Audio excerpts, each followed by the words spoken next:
Governor Gavin Newsom has officially signed an apology for slavery. Now, we know that slavery wasn't technically in California, but they were complicit. They upheld pro-slavery laws like the Fugitive Act.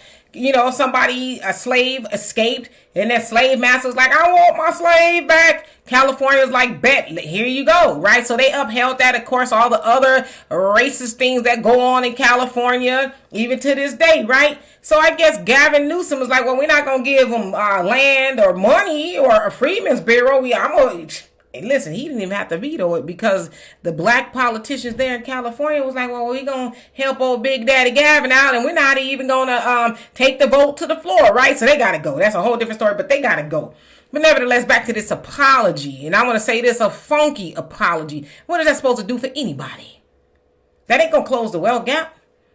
Apology, you can't put that on your plate, slice it up and eat it. You can't take it to the bank. You can't pay your rent with no apology. What good is an apology without changed behavior? Like, all right, it's words, great, but what are we going to do to correct, right? To repair, reparations. What are we going to do to repair the harms that were done to black people, not just in California, but all over the United States? An apology, and he's standing up there like he really did something. I tell you him what he could do with that plaque, but I ain't going to say it here because I'm a lady.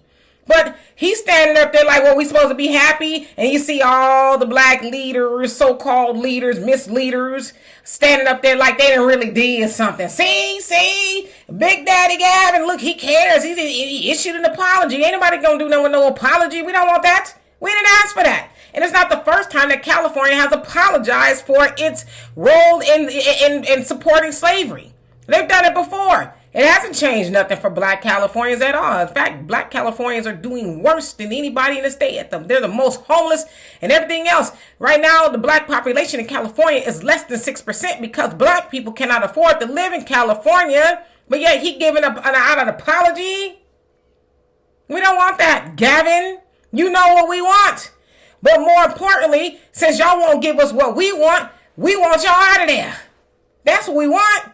And I'm going to say this to y'all in California, now that's my home state, right? Y'all better not let those black politicians there, those Democrats, make it another election season. They're all for re-election. Y'all better elect themselves up out of there because they don't care enough about you, but they standing up there with him with this apology like that we did something. You ain't did nothing. And like I said, you can take that apology and you can do a whole lot of other things with it, but we don't want it. So anyway, y'all tell me what you think of that. And for more insightful commentary, please subscribe to this channel and my channel, The Demetra Kaye Show, here on YouTube. Peace.